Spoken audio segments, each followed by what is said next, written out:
दिख रहा है आपको और प्लास्टिक का ब्रेक वाला दिख रहा है। यहाँ पे पेन रखी जाएगी और वहाँ से स्लैब रखी होगी और वो स्लैबर यहाँ से एंटर करेगा, ठीक है। और जब स्लैबर होगा तब ये टॉप बॉटम को टच नहीं करेगा, थोड़ा सा ऊपर रहेगा हल्का सा, कि बीच में स्लैबर बनेगा इससे। इन केस जब भी कोई स्लैबर अगर टूट गया या ब्रेक हो गया तभी इसको टच करेगा और मशीन रुक जाएगी, यानी फीडिंग रुक जाएगी, ठीक है ना।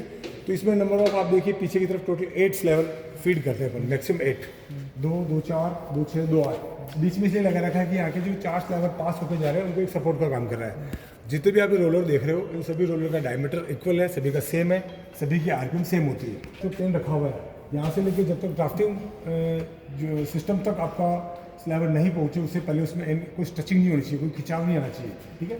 एज वेल एज जैसा आपने ड्राफ्टिंग से रिसीव किया सेम उसी पोजीशन में आपको स्लैबर पहुँचना चाहिए ड्राफ्टिंग सिस्टम तक। अब यहाँ से जाने वाला स्लैबर जब होके निकल रहा है तो स्लैबर नहीं होगा तो ये इसको टच करके स्टॉप मोशन हो गया, तो krill boss and bottom rollers का कांटेक्ट होगा तब ये स्टॉप मोशन हो गया सर। फिर आप देखिए यहाँ पे एक ऑपरेटिंग स्विच दिया हुआ है। पीछे जब भी कोई केन खत्म हो गई है, स्लैबर किसी वजह से टूट गया, दोबारा वर्कर उसको पिसिंग करके रिस्टार्ट करेगा मशीन को, तो उसको आगे जाके उसको ऑपरेट करने की जरूरत नहीं है। पीछे भी इसके ऑन ऑफ के स्विच दिए गए हैं, ठीक है ना, तो यहाँ से हो जाएगा। फिर देखिए सबसे यहाँ लास्ट वाले रोलर के पास में देखिए फोटो से लगा हुआ है, जैसे जितने भी सारे स्लैबर जा रहे हैं पैरेलल, थोड़ा हल्के से वो टेंशन में रहते हैं क्योंकि सभी रोलर की सरफेस की सेम होती है। तो जब रोलर यहाँ से निकलेंगे तो सारे इस टाइप से अरेंज होंगे कि रोलर सबसे उधर वाला स्लैबर इधर वाला स्लैबर वो आजू बाजू में रहेंगे। जैसे जैसे कैन बढ़ती जाएगी वो स्लैबर उसके पास में अटैच होता जाएगा। तो टोटल नंबर ऑफ 6, 8 मैक्सिमम 8 स्लैबर में फीड करता है। तो स्लैबर को वैसे तो पीछे से भी वो अटेंड करने का काम कर रहा है, krill top and bottom, but उसके अलावा एडिशनल एक और सेफ्टी फीचर दिया हुआ है, इसको अपन कहते हैं फोटो सेल। जब स्लैबर का एंड इसके सामने से गुजरेगा, नीचे लटकेगा ना वो एंड, जब होता है नीचे की तरफ जाएगा तो ये उसको डिटेक्ट करेगा, जज करेगा, और ये भी फोटो सेल फीडिंग मोटर जो मेन मोटर उससे कनेक्ट होता है, ये भी उसको रोकने का काम करता है, ठीक है। तो ये हो गया एक तरह से ये स्टॉप मोशन, दूसरा ये फोटो सेल वाला स्टॉप मोशन हो गया। फिर आपका ये कि रोड लगी हुई है और एक स्मूथ प्लेट लगी हुई है जिसके कॉन्टैक्ट से अपना सारे स्लैबर आगे की तरफ पास होके जा रहे हैं, ठीक है। ये उसको कंडेंस करने का काम करती है। यहाँ पे ऑटो लेवलर सेंसर यही है क्या? नहीं, ऑटो लेवलर इसमें नहीं लगा। ऑटो लेवलर होता है फिनिशर वाली में सर ये हाँ, तो अपन प्लेट लगा देते हैं, तो फिर यहाँ प्लेट लगाए जब जा रहे थे ये सारे के सारे स्लैबर उस प्लेट के कॉन्टैक्ट से होकर जब आगे की तरफ आएंगे, और यहीं पे देखिए 2 गाइड लगी हुई है ना, तो ये स्लैबर की स्पेस के ऊपर एडजस्ट कर सकते हैं। और ये रोलर होते हैं बॉटम रोलर्स, तो ये बॉटम में जो नंबर ऑफ रोलर्स होते हैं 5, पीछे वाला रोलर यही लगा हुआ है, 2 रोलर ये लगे हुए हैं और 2 ये लगे हुए हैं, टोटल नीचे वाले रोलर जो है वो 5 हो गए, ठीक है ना। तो ये रोलर की लेंथ मशीन की complete width along the width right to left तक ये पूरा सेम ही एक रोलर होता है और इसको गेयरिंग के थ्रू टाइम मिलता है, ठीक है ना। तो पीछे से आने वाले स्लैबर सबसे पहले जिसके कॉन्टैक्ट में आ रहे हैं उसका नाम होता है बैक रोलर, ठीक है। ये फिर मिडिल रोलर, ये फ्रंट रोलर, ठीक है ना। तो बैक रोलर की जो सरफेस स्पीड होती है वो सबसे स्लो होती है, इसे कंपैरिजन में जो मिडिल रोलर होता है उसकी स्पीड थोड़ा हाई होती है। तो ये वाला जो डिस्टेंस की मिडिल और बैक के बीच की दूरी है ये कहलाती है बैक जोन ड्राफ्ट, और मिडिल रोलर और फ्रंट रोलर्स के बीच का जो ड्राफ्ट पुट हो रहा है, इसके अंदर अप्लाई हो रहा है, वो कहलाता है फ्रंट जोन ड्राफ्ट, ठीक है। तो ये हो गया टोटल ड्राफ्ट, यानी surface speed of front roller divide surface speed of back roller draft. अब इनके ऊपर जो रोलर रखे जाते हैं अलग सभी होता है, 40 mm के आसपास होता है। वो रोलर के ऊपर जो प्रेशर अप्लाई होता है वो न्यूमेटिक वाला, वो ना रोलर ऊपर रखा हुआ। इसके दोनों तरफ 2 बेरिंग्स हाउसिंग लगी हुई है, जैसे ये देखो इधर बेरिंग लगा हुआ है ना, तो साइड में दोनों तरफ से ये जो प्रेशर अप्लाई होगा न्यूमेटिक वाला वो साइड में प्रेशर अप्लाई होगा। और टॉप रोलर का कोई खुद का ड्राइव नहीं होता है, टॉप रोलर का कॉन्टैक्ट होता है बॉटम रोलर से, और बॉटम के कॉन्टैक्ट से ही टॉप को ड्राइव मिलता है, ठीक है। सर एक प्लेटिंग वाला देखो जैसे मैंने इसको भी यहाँ लीवर्स में लगा दिया, ठीक है ना, ये इसमें लग गया, तो इस रोलर का कॉन्टैक्ट दोनों रोलर से है, आगे वाले से भी है और पीछे वाले से भी, यानी जो मिडिल रोलर होगा और फ्रंट रोलर होगा टॉप, उसका कॉन्टैक्ट 3rd एंड 4th दोनों से रहेगा। और यहाँ पे जो ऊपर लगाएंगे रोलर उसका भी कॉन्टैक्ट ऐसे रहेगा, फ्रंट और सेकंड दोनों रोलर से उसका कॉन्टैक्ट रहेगा। लेकिन पीछे वाला रोलर सिंगल है, उसके ऊपर भी सिंगल रोलर रखा जाएगा, ठीक है। तो इस मटेरियल इसकी जो डिलीवरी स्पीड काफ़ी हाई है इस मशीन की, इसलिए इसका नीचे वाले रोलर्स नंबर ऑफ ज़्यादा दिए और कारो पाथ में दिए हुए हैं। आप देख रहे हो पीछे से आने वाले रोलर के लेवल के कंपेरिजन में आगे वाला रोलर थोड़ा डाउन है और उससे आगे वाला फिर उससे भी ज़्यादा डाउन है। तो साइड में आप जो लीवर देख रहे हो ये एक हॉर्स पाइप लगी हुई है पीछे की तरफ, एक आउटर लोहे की पाइप लगी हुई है, उसके अंदर एक हॉर्स पाइप लगी हुई है, उस प्रेशर इम्प्लीमेंट होता है और उसकी वजह से जो लीवर लगे हुए हैं वो लीवर साइड वाले जो लीवर है उसके ऊपर है, ताकि टॉप एंड बॉटम के बीच में जितना रिक्वायर्ड प्रेशर 2 kg/cm² का जो प्रेशर इसमें होना होता है वो इसमें एट ए टाइम ज़रूरी होता है, ठीक है। और जो एयर उसमें कंप्रेशर वाली हवा आ रही है वो सीधी यहाँ पे जब अप्लाई हो रही है, डायरेक्टली नहीं आ रही है, उससे पहले इसमें कुछ फिल्टर वगैरह हो रही है। तो उसमें न्यूमेटिक्स एयर में जो भी मॉइस्चर वगैरह होता है वो क्लीन होने के बाद में एयर यहाँ पे अप्लाई होती है। तो पीछे अरेंजमेंट जो दिया हुआ है स्प्रिंग लोडेड सिस्टम नहीं है, ये मशीन में जो आपका टॉप प्रेशर जो है वो न्यूमेटिक टाइप का है, ठीक है। फिर ये देखिए ऊपर जो लगी हुई इसको अपन कहते हैं टॉप रोलर क्लीनर, यानी टॉप रोलर के कॉन्टैक्ट में टाइम ऑफ ड्राफ्टिंग जो शॉर्ट फाइबर इसके साथ चिपक जाते हैं उनको हटाने के लिए वाइपर ट्यूब, प्लास्टिक की जो पाइप्स लगी हुई है, ट्यूब लगी हुई है, ये कंटिन्यूस कॉन्टैक्ट में रहती है और हटाने का काम करती है।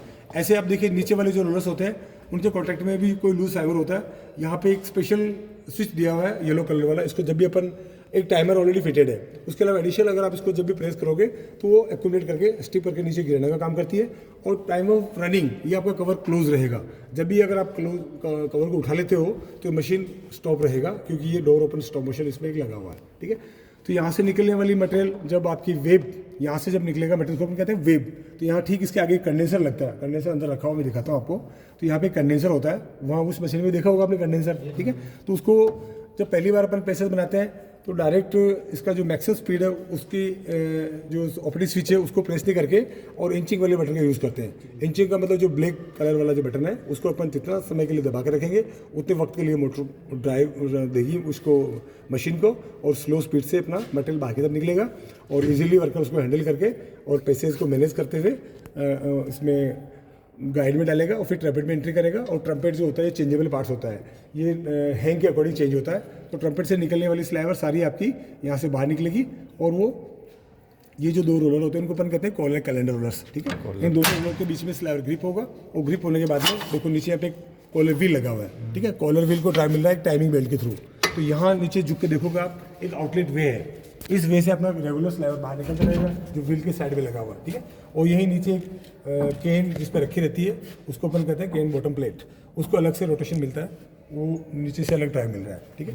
तो स्पेसिंग चेंज जो हो रहा है वो नीचे से हो रहा है और कॉलिंग बनने वाला जो काम हो रहा है वो ऊपर से हो रहा है। टाइम ऑफ रनिंग जब भी कवर बंद होगा तो उड़ने वाली शॉर्ट फाइबर जो होती है, देखो यहाँ पे ये स्लॉट दिया हुआ है, यहाँ पे भी स्लॉट है और यहाँ पे भी स्लॉट है।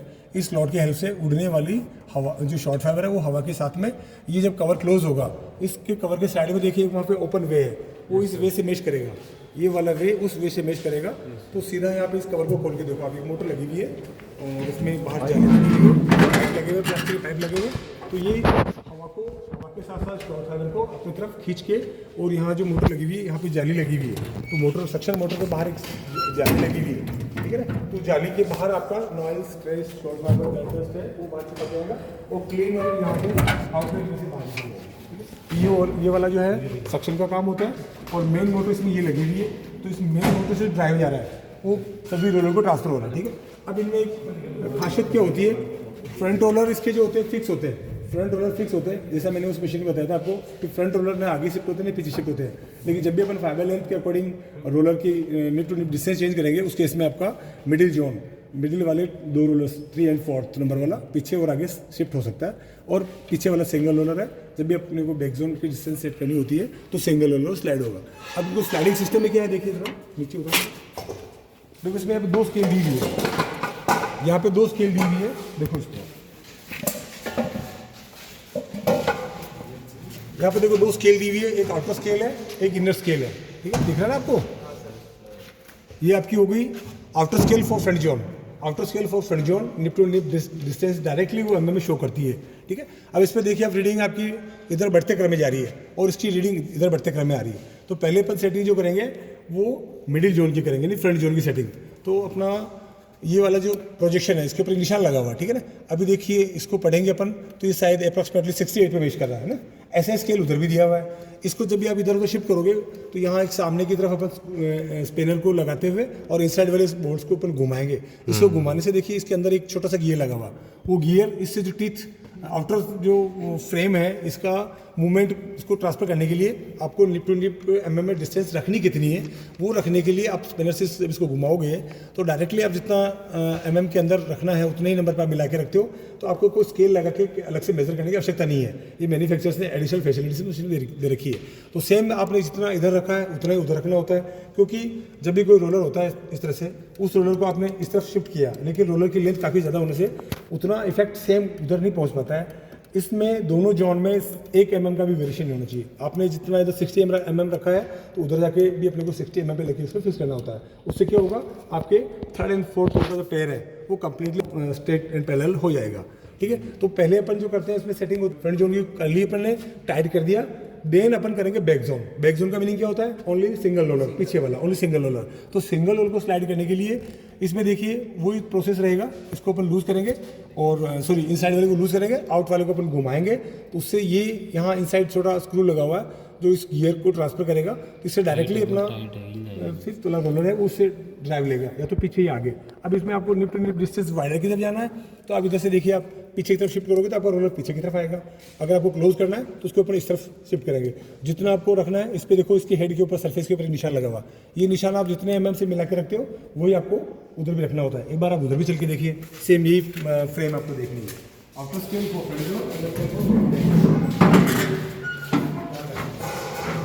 जो इधर दो स्केल दी हुई है, outer scale and inner scale है ना, तो ये outer scale for front zone और inner scale for back zone. Same वही रीडिंग आपने जो उधर लॉक की है वो इधर रखनी होती है। बहुत ही कम समय में ये अपना रोलर गेजिंग सेटिंग हो जाती है।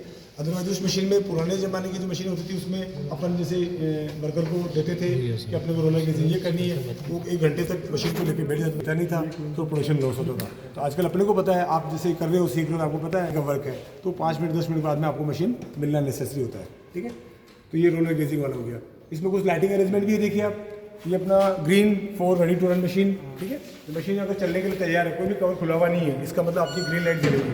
ठीक है, ये सिग्नल ये मिलता है कि मशीन रेडी चलने के लिए तैयार है। ये लाइट जल रही है, इसका मतलब कोई भी इसमें फोटो सेल काम कर रहा है, आपका पीछे कोई फोटो सेल है वो काम कर रहा है। अगर आपका रेड लाइट जल रहा है इसका मतलब एनी अदर स्टॉप मोशन, जिसमें डोर आ गया, ब्रेक वाला आ गया, रोलर लिपिंग वाला आ गया, एनी अदर स्टॉप मोशन करेगा। देखो मैंने जिसको कवर को क्लोज किया तो आपका वो लिमिट अभी उसके टच हो गया। कवर को खोल के देखो, आप कवर को खोलो, कवर को खोलो, इधर किधर खोलो, उसको वो पीछे वाले को देखना, उसको वो इधर खींचो, उसको खींचो, और मेरे कितना आएगा सर, वो खींचो, उसको उठाता हुआ यहाँ पे देखिए लिमिट स्विच वो दूर हो गया, करते तो